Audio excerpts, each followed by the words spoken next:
Hi, my name's Freya and today I'm going to show you how to make a coil pot in the style of Grayson Perry. Perry's pots take a classical form and usually have a combination of both text-based and figurative designs. They sometimes include an autobiographical element. You can see images of Perry as Claire, his female alter ego, and stories from the artist's childhood on the surface of his pots. Perry's designs explore universally human topics such as identity, gender, sexuality, and social status. They often include references to contemporary culture. Coiling is a method of creating pottery. It has been used to shape clay into vessels for many thousands of years. To make a pot like Grayson Perry, you will need a metal kidney palette, a potter's knife, mark making tools, a toothbrush, some paintbrushes, a selection of letter stamps, a turntable, some water, a cheese wire, a cloth or tea towel, a rolling pin and measuring guides, earthenware or stoneware clay, a sponge, a pencil and paper, some sandpaper, scissors, soluble wax, transparent glaze, a selection of coloured slips, oxides and underglazes. All of the materials are available mostly online or at your local art supply shop. You will also need access to a pottery kiln. I'm just going to sketch out my design before I start. Grayson Perry usually always plans out his designs, so he knows exactly what he's doing.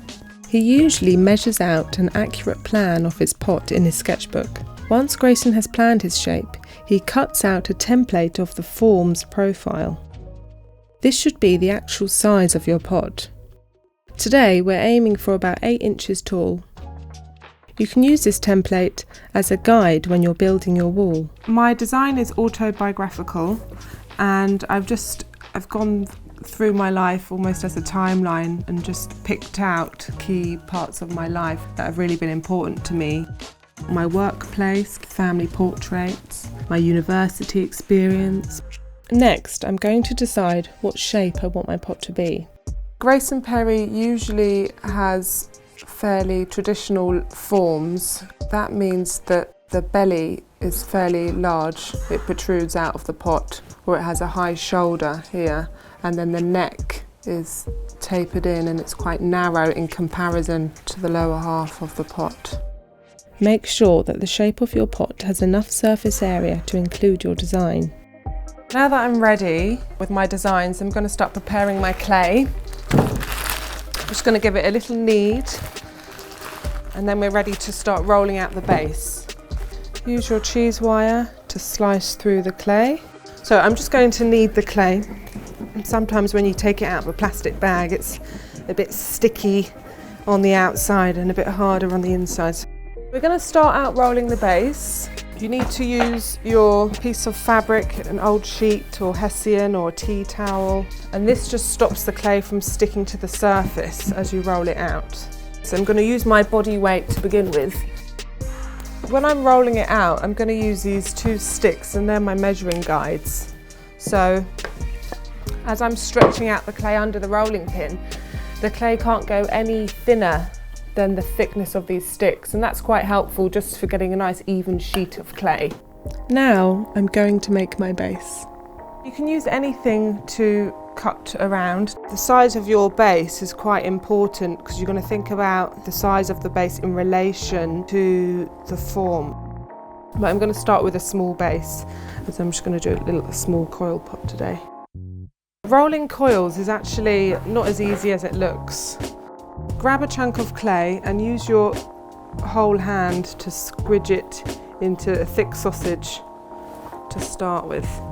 Now we want these coils to be as thick as your finger, or if you've got really small fingers, measure it with your thickness of your thumb. If we start with nice thick coils, as you build the pot it will have a strength to it, and as we refine the walls of the pot we can make it thinner if need be. Start with the tips of your fingers, long rolls, and as the coil gets longer you can stretch your fingertips out and move to the ends. It's quite interesting, Grayson Perry actually always coils his work, and most people think that he throws his pots because they're so well refined, and he gets them really symmetrical and even. Now we're going to start building the pot. I've got my base on a turntable, and now we're going to start sticking our coils onto the base, and really quite quickly you'll see this will build the wall. We really have to make sure that you stick the first coil onto the base properly. If you don't join properly, they just separate when they're drying out or when it's being fired. Around the outside of this, we're going to cross hatch it. You can use things like this as a serrated kidney. It doesn't matter if the cross hatching looks messy, the whole point is for the texture, for the two sides of the clay to squeeze and lock into each other. And then use a little bit of water. You can use water or slip. When you add water to clay you get slip, so either one will do. Start at one end, push it down with your forefinger and your thumb, blend the end. I'm going to go round and push the coil into the cross hatching. I'm just going to blend the first coil. The bottom half of the pot needs to be like a bowl. You need to open it up. See that? This shape here is a bowl, and the wall is gradually getting wider as we come to the top. And as you build the wall, with each coil, just lean it slightly outward. I'm going to blend all these coils together. Put one hand on the inside to support it, and you can use your thumb or your finger and blend downwards. Grayson Perry uses what we call a potter's thumb or a spatula to blend his coils together, but use what's most comfortable for you. Before I carry on building, I'm just going to let this stiffen up a little bit. These are called kidneys because they're the shape of a kidney, and they're really, really good for smoothing out the surface of the clay. Continue to build the second half of your shape. At this point, you can use your paper template to check if you're happy with the shape of your pot. Before I do the skinny neck, I'm going to stop at this point so I can still put my hand in and blend all of this. But Grayson Perry always has very smooth surfaces, so I'm going to thoroughly get all of these bumps out with the serrated kidney. Now you should leave your pot to stiffen up until it's leather hard. This means the clay is still damp but a lot sturdier. It's got a cheese-like texture. You should be able to carve your nail into the bottom of it fairly easily. Remember, it's continually drying, so be sure to catch it at the right time. If it's a sunny day, your pot might go leather hard in half an hour, an hour.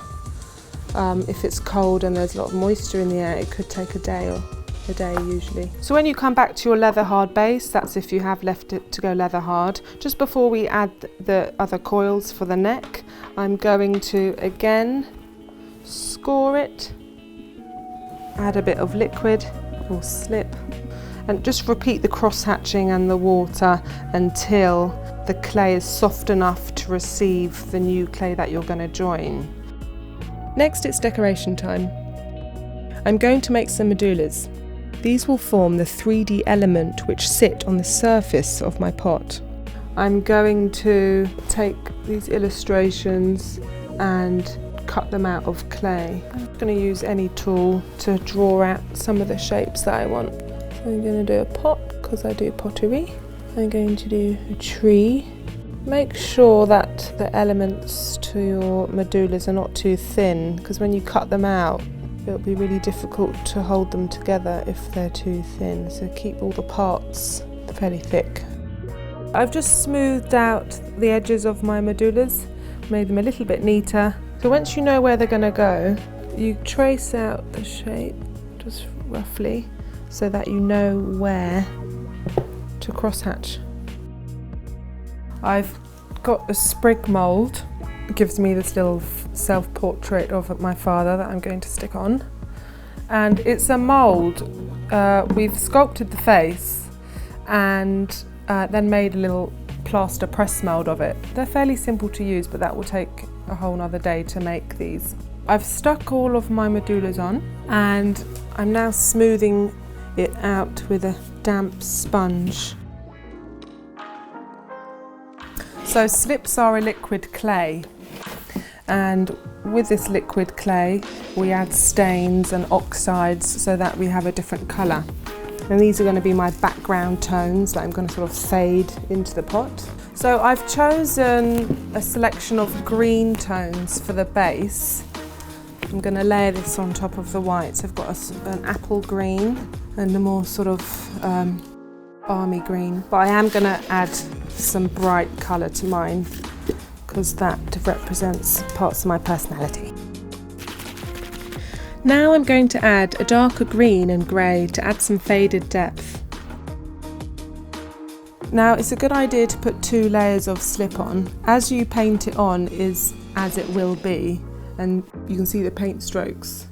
I'm going to put 2 layers of slip on so that I no longer see the clay underneath the slip. When they are touch dry, you can build these colours up. Grayson Perry usually would paint on the background layers of slip first and then place on his 3D medulas. I've done it the other way around. Either way, you're going to have a case of refining the edges where the paint meets the medula. I'm going to go around the edge with a wooden tool and remove the slip from the surface of the medula. At the same time, I can outline it as part of the illustration style. You can do the carving by using a potter's knife, a wooden tool or a pin-like tool.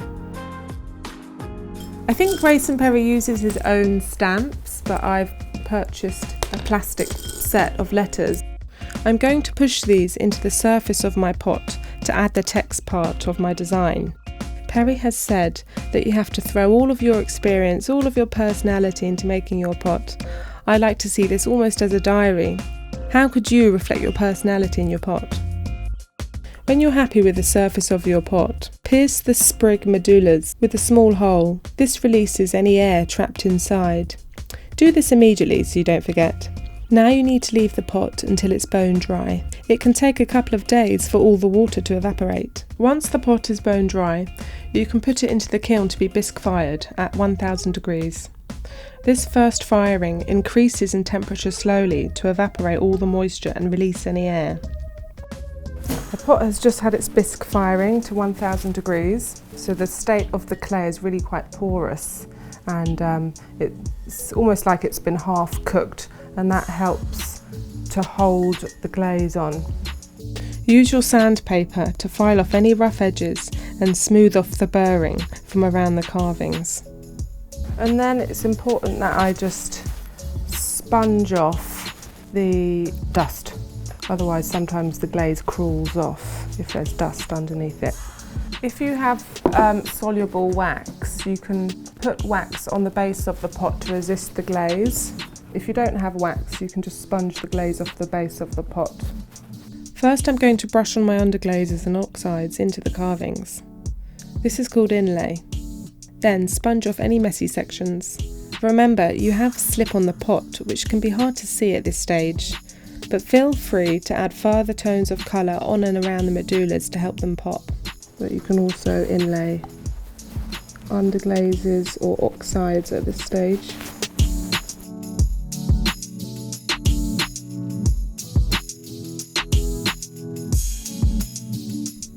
Once this is dry, dip your pot into the transparent glaze.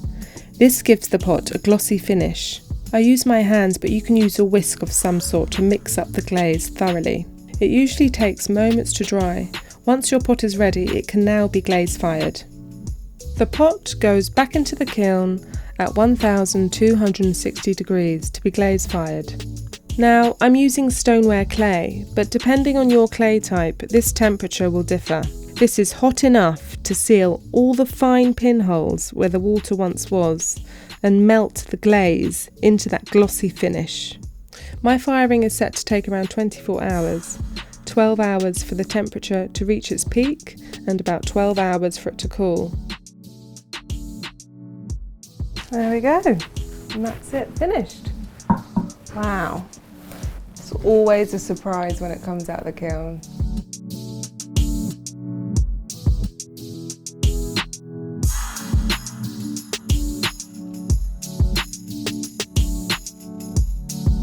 There you go, that was how to build a coil pot in the style of Grayson Perry. I hope you're inspired to have a go.